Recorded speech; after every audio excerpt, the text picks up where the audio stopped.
Madhva. Tata param samchanam manunam amaratmanam bhakti yogam vinanaltam katam pashemam ipsteyam. Comment nous, femmes, pouvons-nous espérer te réaliser? Toi qui descends en vue d'inspirer la dévotion à ces âmes libérées, qui sont pures et qui possèdent le pouvoir de distinguer le réel de l'irréel. À travers tes divertissements transcendantaux qui sont au-delà de la logique.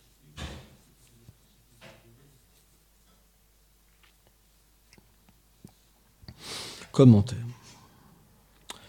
Dans son humilité naturelle, Kunti, associée éternellement libérée du Seigneur, se considère déchue. Srila Vishwanath Chaitra Thakur la cite. Je suis sans espoir en tant qu'une femme. Est-ce que même les grands sages libérés et omniscients, les Paramamsa, qui sont attirés par toi et qui t'adorent avec des doux sentiments, sont ignorants à propos de la vérité sur tes divertissements? Connaissent-ils les subtilités de tes divertissements? Comment pouvons-nous te voir, toi qui es l'objet de la pratique du service de dévotion réservé au Paramamsa? Le mot Atmaratmanam se réfère aux personnes qui sont libres de toutes les contaminations liées aux influences de l'énergie matérielle, les âmes libérées. Le fait que les Paramamsa adorent le Seigneur a été expliqué dans le verset 1.7.10 du Bhagavatam Atmarama Shamunaya.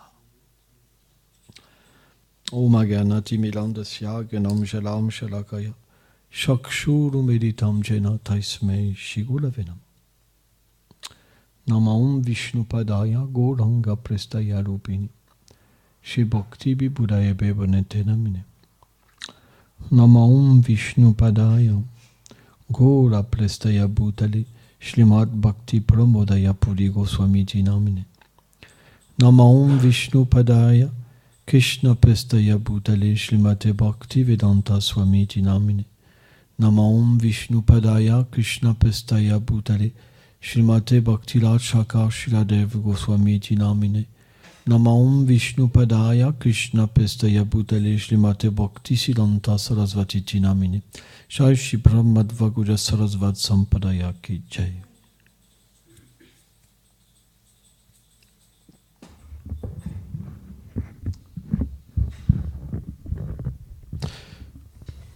Selon les religions, il y a différentes opinions des femmes.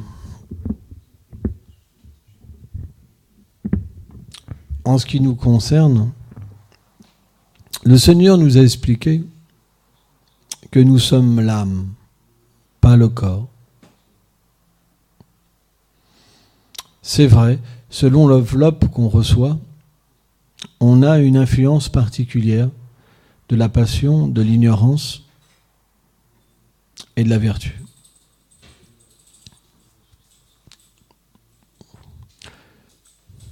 Jai. Shishinitai Vijvambal Shinanda Shudagopal Jusham Diyo Ki Jai.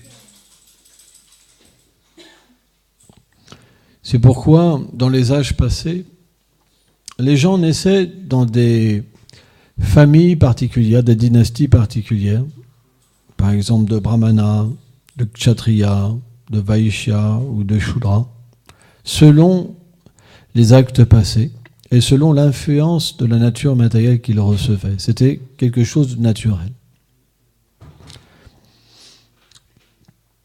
Or, dans l'âge de Kali, les Écritures disent que tous les êtres naissent Shudra. Personne ne naît avec des qualités brahmaniques. Ça veut dire que tout le monde est influencé par l'ignorance. Il n'y a personne de supérieur ou d'inférieur. Que dire d'une personne qui pratique le service de dévotion?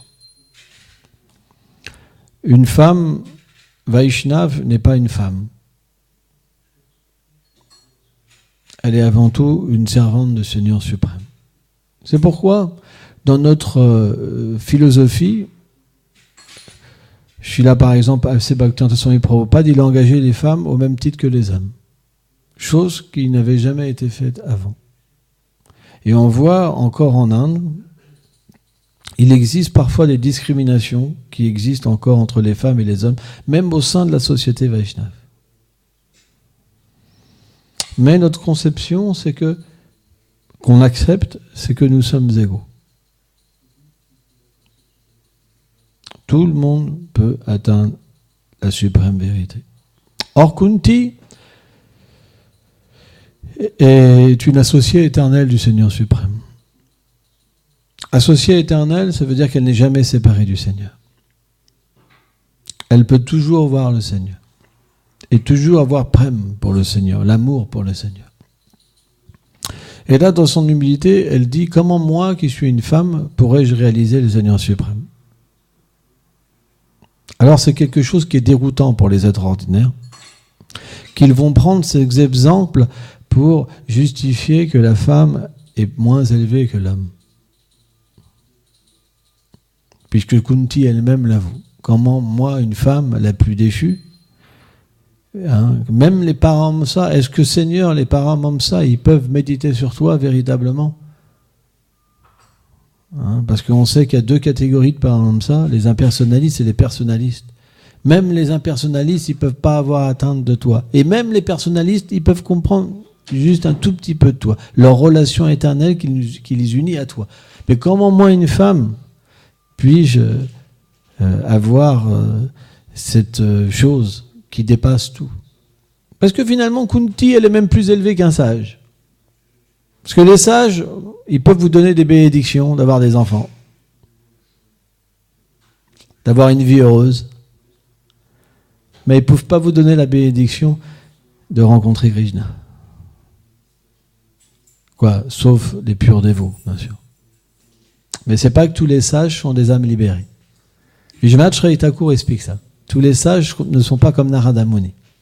Je ne dirai pas certains noms, pour offenser personne, mais c'est ce qu'il explique, Vishwanath Chaitanya Thakur. C'est pour ça que Kunti est bien encore plus élevé que ces sages-là. Parce que les sages, ils sont simplement situés dans la vertu. Ils sont au niveau du Brahman.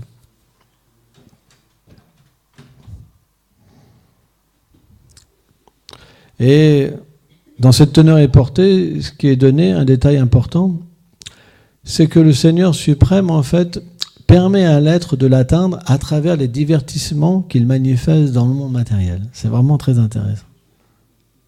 Par exemple, si on voit l'histoire du Ramayana, on pourrait se dire, wow, c'est triste.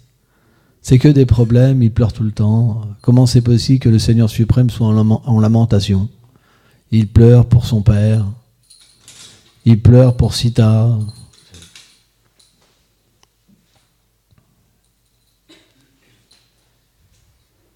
Mais en fait, toutes ces histoires, elles sont manifestées pour notre bien.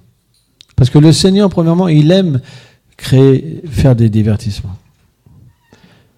Mais elles nous profitent. Et elles nous permettent d'atteindre la transcendance. Pourquoi? Parce que le Seigneur transcende la matière. Il n'est jamais touché par la matière. Donc ces divertissements et lui-même sont absolus. C'est pour ça qu'on doit lire sur le Seigneur suprême, et se rappeler de ces divertissements. C'est pour ça qu'on doit pouvoir parler du Seigneur suprême. Tout à l'heure, par exemple, je voulais que quelqu'un fasse la classe, et on est venu me voir, et je dis, parle sur Krishna. Oui, mais je n'ai pas préparé, et je ne vais pas pouvoir parler, par exemple, on m'a dit. Et c'est vrai, c'est intéressant, parce que on ne devrait pas avoir besoin de préparer. Pourquoi on a besoin de préparer de la personne qu'on aime, que de la personne qu'on sert? Comment c'est possible qu'on a besoin de préparer? Et je donnais cet exemple, si un jour vous devez parler de Krishna à quelqu'un, vous dites, reviens demain, je ne sais pas préparer. Comprenez? On ne doit pas être comme ça. On doit pouvoir parler spontanément. Pourquoi on devrait être effrayé de parler? Pourquoi on devrait avoir peur? Si on est sur une conception de peur et d'effraiement, c'est que on ne parle pas sur un niveau d'abandon, un niveau de confiance. Krishna explique Yogashrana, Krishna explique que celui qui s'abandonne à lui, il le maintient et comble ses manques.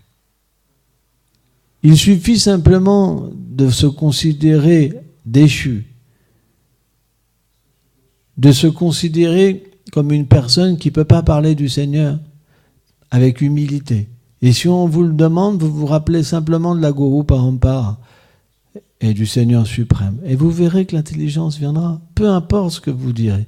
Elle sera directement inspirée par Paramatma dans le cœur.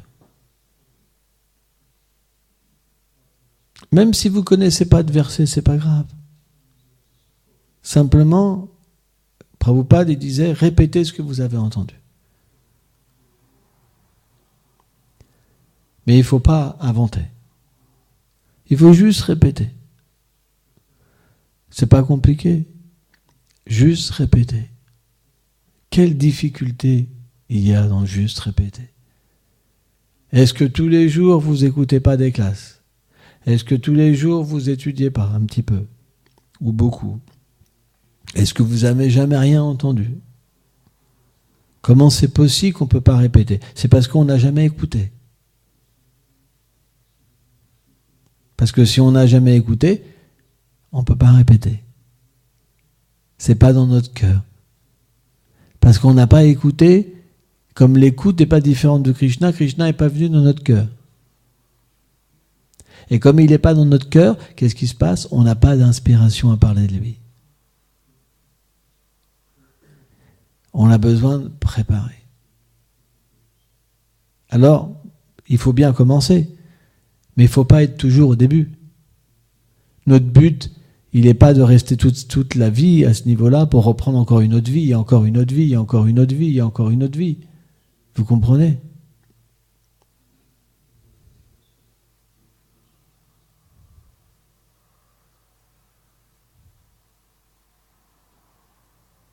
Quel est notre but de la vie? Machita, Magata, Padayam, Praspita. Krishna explique dans la Bhagavad Gita que ces dévots, ils sont naturellement attirés à parler de lui. Mais ce n'est pas qu'ils se battent pour être celui-là qui va parler en premier. Ils aiment écouter, particulièrement. Parce que quand ils écoutent sur Krishna, l'expérience de Krishna se manifeste tout de suite en eux. C'est très mystique. Quand un bhakta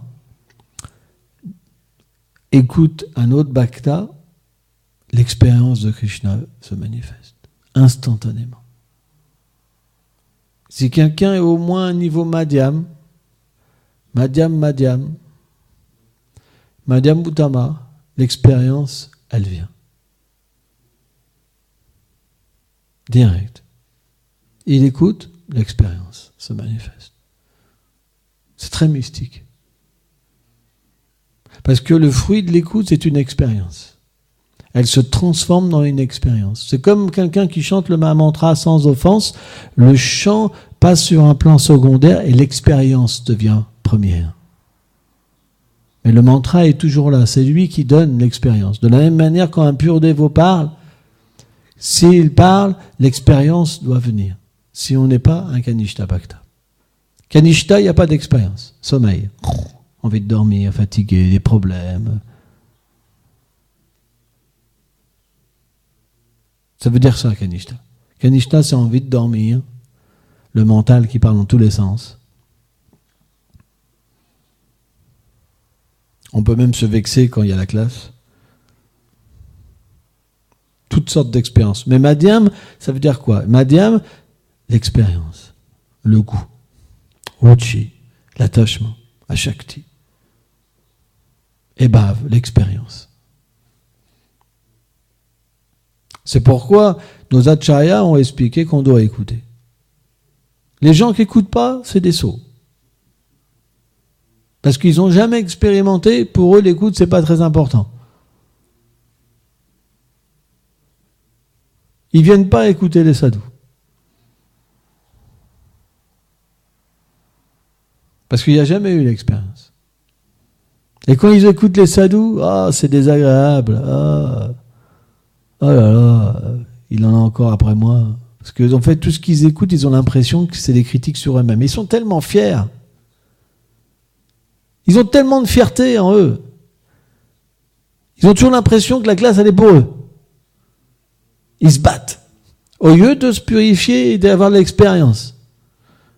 Par exemple, certains disent que il y a des sadhus qui parlent de rasa, il y a des sadhus qui sont moins rasiques. Mais un sadhu, ça reste un sadhu. C'est quelqu'un qui peut donner de l'expérience avec n'importe quel niveau de kata. Ça, c'est des conceptions erronées de néophytes qui pensent qu'un sadhu est plus élevé qu'un autre. Un sadhu qui est qualifié, même s'il vous parle comme Bhakti Swami Prabhupada, vous n'êtes pas score, vous êtes un chameau, une vache, un chien, un chat, l'expérience transcendantale est là. Même avec des mots comme chien et chat. Parce que ce qui compte, c'est ce qu'a le sadhu dans son cœur. Si le sadhu, il a Krishna dans son cœur, il a le souvenir de Krishna dans son cœur, il a l'attachement pour Krishna dans son cœur, automatiquement l'expérience peut être donnée avec ce sadhu-là. C'est simplement nous qui ne sommes pas un bon réceptacle. C'est nous qui avons plein de désirs, plein de cochonneries dans notre cœur. Et que nous voyons, ah oui, ben là c'est ma fête encore. Je suis encore plein la tête. Et on fait des offenses, en fait, en plus. On creuse sa tombe. Ça sera encore de mal en pis à chaque fois. Et à la fin même, on se dit, oh là là là là là là, faut y aller aujourd'hui. Oh là là là là. Vous comprenez ? Ça devient désagréable, même avant même d'être devant les sadhus. Donc à un moment, les gens, naturellement, ils arrêtent de venir. Pourquoi vous pensez qu'il y en a qui viennent et pour ça, pourquoi vous pensez qu'il y en a qui ne viennent pas ? Parce que l'expérience, pour certains, est amère et l'autre est nectarienne. C'est juste pour ça. Alors bien sûr, il y a deux sortes d'associations. Vani et Vapu. Vapu, c'est la présence physique. Et Vani, c'est les instructions, le souvenir. Certains gourous prêchent plus sur la présence physique. Certains gourous, par exemple, ont beaucoup de disciples qui sont toujours présents avec eux dans des voyages, etc., etc. Certains gourous prêchent plus à travers les instructions, comme Bhakti Swami Prabhupada, par exemple. Parce que le souvenir du sadhu, c'est quelque chose qui est mystique. La véritable association avec le sadhu, c'est quelque chose d'intérieur, pas d'extérieur. Vous pouvez avoir plus d'intimité à distance que dans la proximité. C'est juste une question de foi.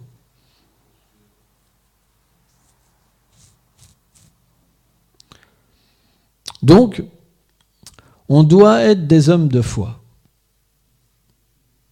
Shraddha, qui veut dire la foi, se traduit aussi en termes de confiance,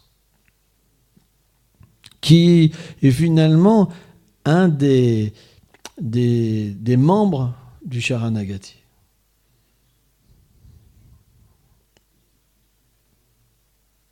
Le fait de dépendre de Krishna, c'est la confiance.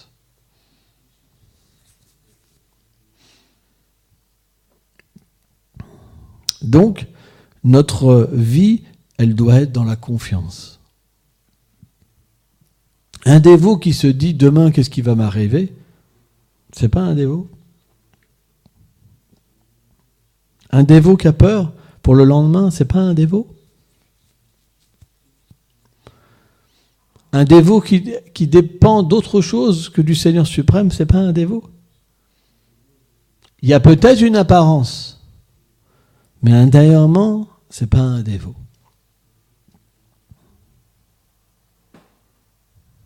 Pas encore.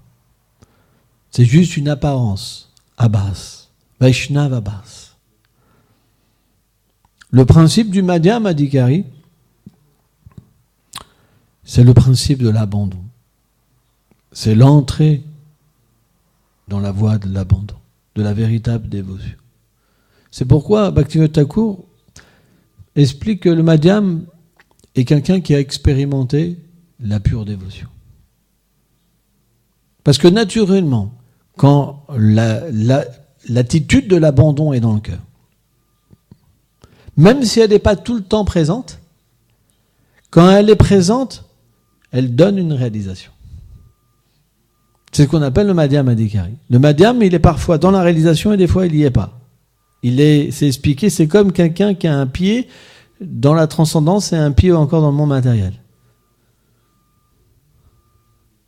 Mais parce que l'attitude se manifeste par la miséricorde de Guru, par la miséricorde de Radharani, parfois elle se manifeste pleinement, alors l'expérience est présente. C'est pourquoi, naturellement, il peut expliquer la voie de la dévotion. Sans expérience, qu'est-ce qu'on peut expliquer ? Alors l'idiot, il dira, moi j'ai pas d'expérience, je peux rien expliquer. Voilà, c'est fini, il veut plus parler, c'est fini, c'est fini. Fini. Voilà, et j'ai ma solution, c'est fini, je peux plus parler. Tout le monde a une expérience. Sans ça, on ne pourrait pas être là. Elle peut être petite, comme elle peut être très grande. Mais chacun peut parler de son expérience. Oui, mais regarde, moi, mon expérience est toute petite. Qu'est-ce que ça va rapporter aux autres ? N'oubliez jamais qu'il y a différentes sortes de personnes. Il y a des gens très bas, et il y a des gens, dû à leur vie passée, ils sont élevés. Mais les gens qui sont élevés, ils peuvent entendre une kata, des gloires de Krishna très élevées et être attirés. Mais quelqu'un qui est très bas, pas forcément. L'expérience que vous avez basse, elle va vraiment l'attirer plus qu'un autre. Donc tout le monde peut aider. Ne pensez pas que Krishna n'aime pas votre dévotion. Ne pensez pas que Krishna vous aime pas, que Krishna n'aime pas vous entendre.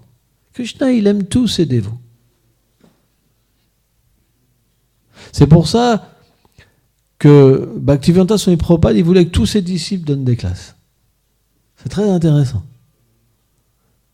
Il y a d'autres conceptions. Par exemple, moi je sais que dans d'autres temples, dans d'autres maths, il y a d'autres conceptions. Il faut que les gens que qualifiés. Mais lui, il avait une autre conception. Parce que la qualification, elle peut venir par l'instruction du gourou. Si le gourou vous demande de faire quelque chose, naturellement, le pouvoir viendra. Vous savez, il y a des associés du Seigneur qui viennent dans ce monde et qui sont parfaits. Il y a des Vaishnavas qui étaient élevés dans leur vie d'avant et qui reprenaient une naissance pour prêcher. Et il y a ceux qui s'élèvent graduellement, les Sadhana Bhakta, dans la dévotion. Il faut bien commencer un jour.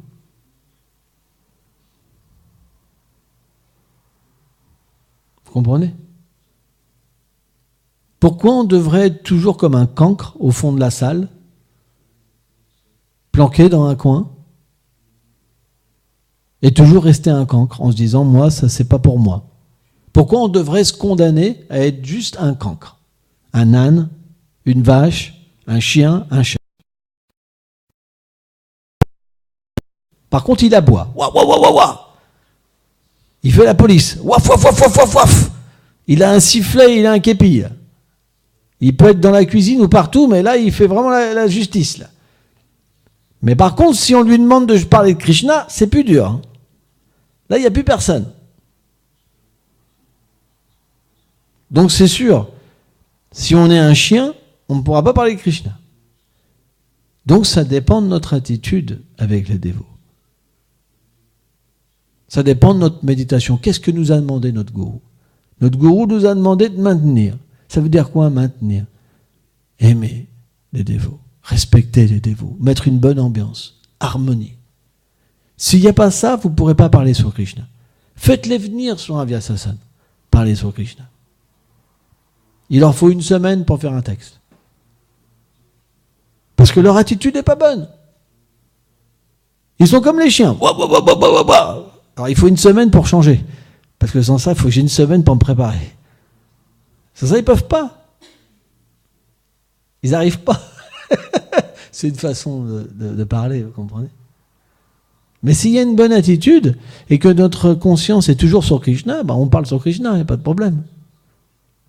Là, qu'est-ce que je fais? Je fais juste parler, c'est pas que je récite des versets, que je raconte des histoires. Simplement, je parle avec mon cœur. Et puis tout le monde a besoin parce qu'on a tous ce problème-là. Ça va nous aider. Alors c'est vrai, si on doit raconter une histoire, même moi, parfois, je lis avant, c'est vrai. Mais si on me demande de faire la classe, même si je n'ai pas préparé, je m'abandonne, parce que je sais que Krishna, il donnera quelque chose. Sauf s'il veut me corriger. Si Krishna veut me corriger, alors l'inspiration ne viendra pas. Ça m'est déjà arrivé. Je me rappelle, quand j'étais jeune dévot aussi, il fallait que je prépare ma classe. Je savais que j'avais 2 jours, là, oh là là, ça va être la classe, là. Gros faux égo, tu vois, de faire une super classe, tu vois.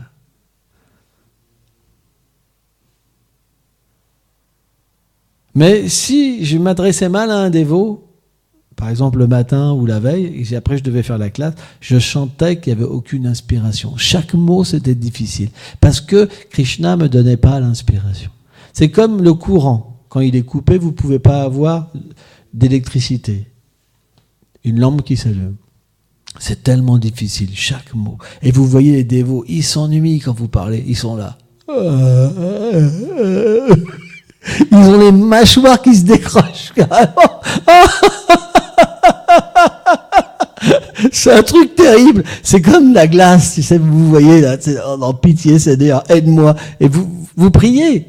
Parce que c'est une réalité, vous voyez Krishna vous châtie directement. Vous le sentez dans votre cœur. C'est pour ça, si on n'a pas une bonne attitude, on ne peut pas parler, c'est pas possible. C'est impossible. Vous ne pouvez pas avoir d'inspiration. Vous allez avoir peur. Parce que vous êtes tout seul avec vous-même.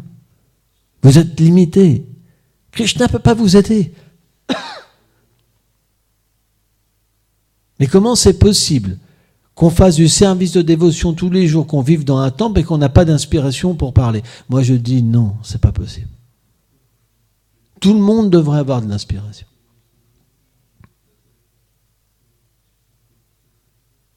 Tout le monde devrait être désireux, enthousiasme, plein d'énergie. Femme, homme, pareil. Jeune, vieux, pareil.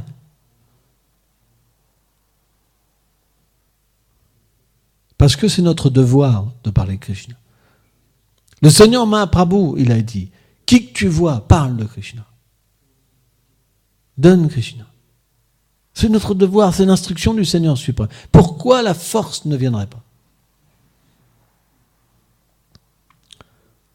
Krishnadas Kaviraj Goswami explique que par la grâce de Mahaprabhu, même un aveugle, même un cul-de-jatte, il peut monter des montagnes. Un muet, il peut faire de la poésie. On a une langue, on a des yeux, mais on n'arrive pas à parler. C'est pas possible quand même. On vient me voir et on me dit, il faut que tu fasses la classe. Mais pourquoi?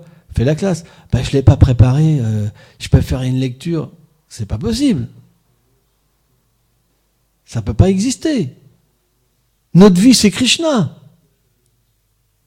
On vit que pour lui. Notre but, il est de devenir un associé du Seigneur. Il y a une urgence. On souffre sans lui.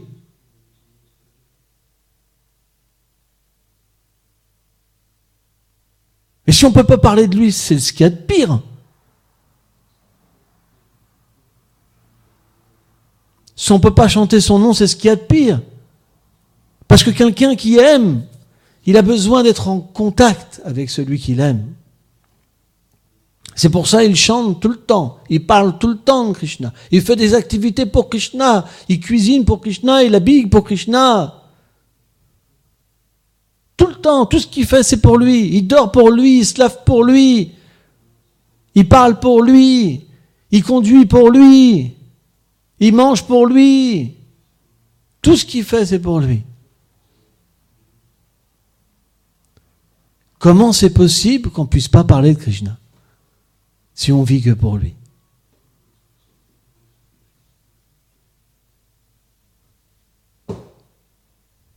Vous avez une réponse? Est-ce qu'on veut rester comme ça? Il faut se réveiller. C'est important. On ne doit pas être comme juste des petits oiseaux qui ne sont pas sortis du nid. Vous savez, le petit oiseau, lui, il attend que la nourriture le vienne. Il pille. Pi, pi, pi, pi, pi, comme ça. Pi, pi, pi, pi, pi, pi. Pi, pi, pi, pi. Non, pas pipi. Non. Et il y a la mère qui vient, qui donne toujours à manger, et le père qui vient, qui donne toujours à manger. À un moment, il faut s'envoler du nid. Et il faut donner à manger aux autres. C'est qu'on reçoit, mais il faut donner. Donner, au début, c'est pas simple. Vous savez, j'ai regardé les petits pigeons. Ils sont sur le nid, et puis quand il faut voler la première fois, ils sont comme ça, puis ils ont peur, donc hop, ils reviennent, ils regardent, ils remontent. Ils reviennent. Ça prend du temps. Mais une fois qu'ils sont sortis du nid, après il n'y a plus le choix. Après c'est parti. Après ils peuvent voler. Vous comprenez?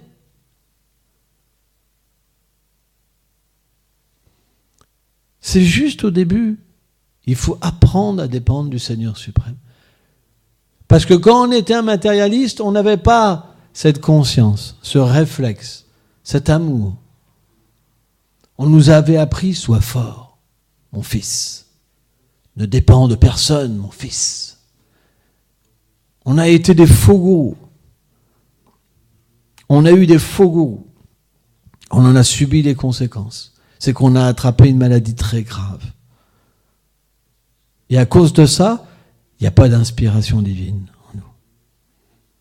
Aucune inspiration divine. C'est une réalité. Nos parents nous ont dit, sois fort. Par exemple, quand on dépend des parents, on est perdu. On ne sait rien faire par nous-mêmes. Quand quelqu'un est trop gâté, ben même prendre un véhicule ou quoi que ce soit, tout devient difficile parce qu'on est perdu sans papa et maman. C'est un handicap. Parce qu'on nous a appris à dépendre de personnes qui n'étaient pas qualifiées, qui ne peuvent pas donner de qualification, qui ne peuvent pas donner de force. Véritablement. Mais qu'est-ce que font les parents? Ils prennent la position de Dieu, la personne suprême. C'est moi qui te maintiens. C'est moi qui te donne à manger. Donc tu me dois le respect.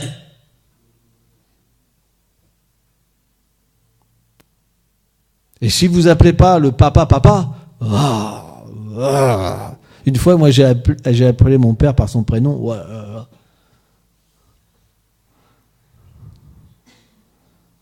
J'ai cru que j'allais passer par la fenêtre. Ah ouais, je rêve pas des blagues. Mais quand on prend refuge du Seigneur suprême, c'est complètement différent. La peur s'en va. Vous devenez sans peur. Ah bah oui. C'est la différence. C'est pourquoi vous devez apprendre à dépendre du Seigneur suprême. Et de la Guru Parampara. Parce que la miséricorde du Seigneur, elle descend à travers la Guru Parampara. Et vous deviendrez des hommes sans peur. Qu'est-ce que c'est un homme sans peur? C'est un prédicateur. C'est quelqu'un qui peut parler de Krishna, qui peut donner Krishna, qui peut aller dans la rue. C'est important. Sans ça, on sera sans vie. Comme des cadavres. Il n'y a rien dedans. On est habillé avec un gros tilak, il n'y a rien dedans. Tu veux parler de Krishna? Bah, tu comprends. Je ne sais pas ce que je vais dire. Il n'y a rien dedans. Un sac vide. Vous comprenez, hein?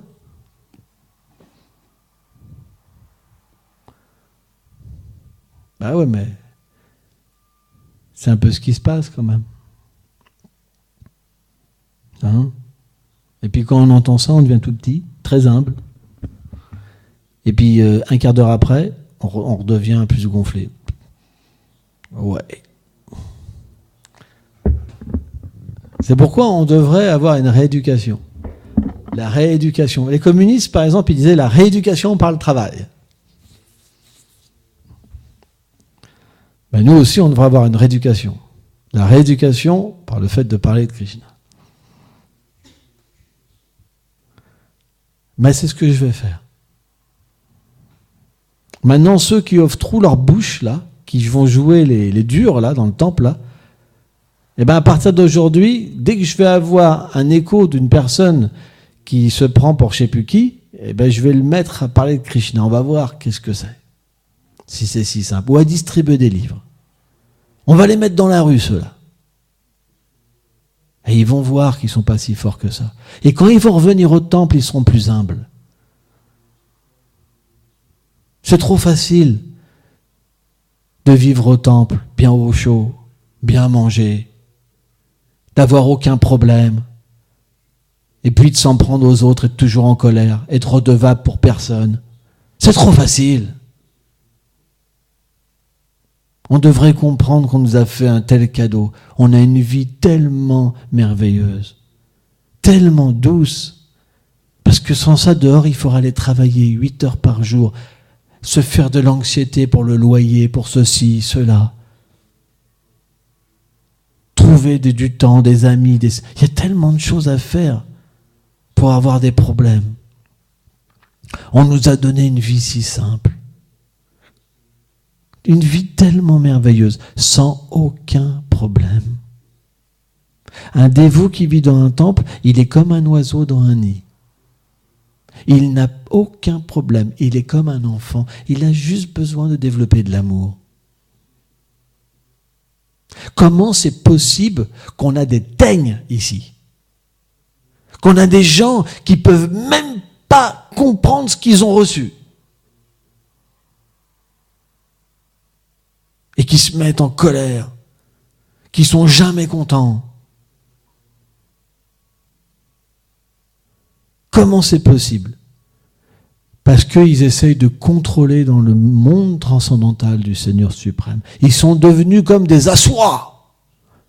Leurs mauvaises choses intérieurement a pris le dessus. Ils sont devenus comme des asuras.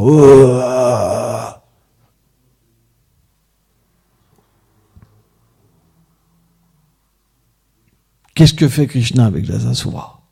Hein? Aristasura, par exemple, il est arrivé à Vrindavan. Un taureau immense. Tellement immense que sa queue, elle chassait les nuages. Imaginez, mais c'est un truc inconcevable. La terre tremblait. Il a gratté avec sa patte.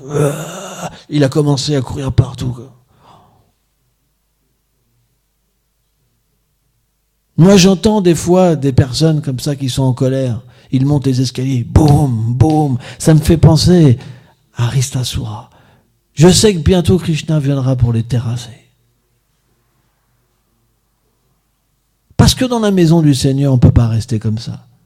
On va se faire terrasser. C'est normal.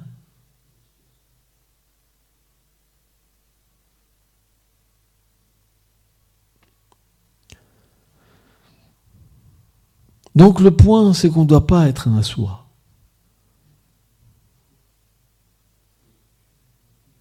Parce que les asuras, bien qu'ils soient à Vrindavan, ils ne sont pas à Vrindavan. Ils dérangent Vrindavan. Mais ils ne peuvent pas comprendre la nature de Vrindavan, ni la nature de Krishna. Ils sont centrés sur eux-mêmes.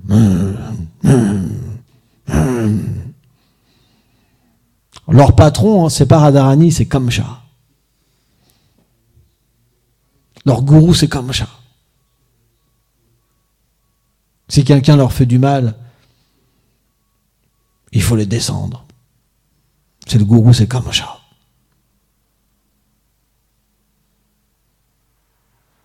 Mais Radharani, elle était différente. Quand on a comme gourou Radharani, c'est Trinalapi Suneshina, Talalapi Seishuna, Amanena Mana Kiltanya Sadhari.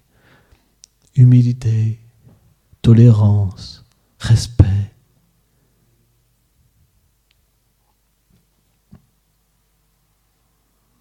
Il n'y a pas de demi-mesure.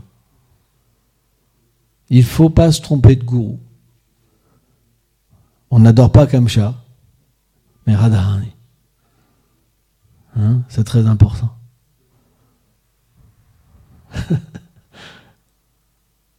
Je me rappelle une fois, j'ai entendu une blague des Radhakund Basi. Parce que le jour de Jamastami, eux, ils font pas de jeûne. Ils festoient toute la journée. Et il trouvait que c'était bizarre, nous, quand on jeûnait. Il disait, vous avez comme gourou Kamcha. Parce que comme Kamcha, quand c'est l'apparition de Krishna, il jeûne.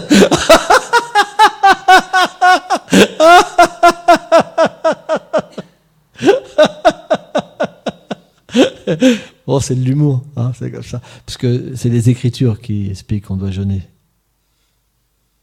Hein? Bon, Gaul peut inventer.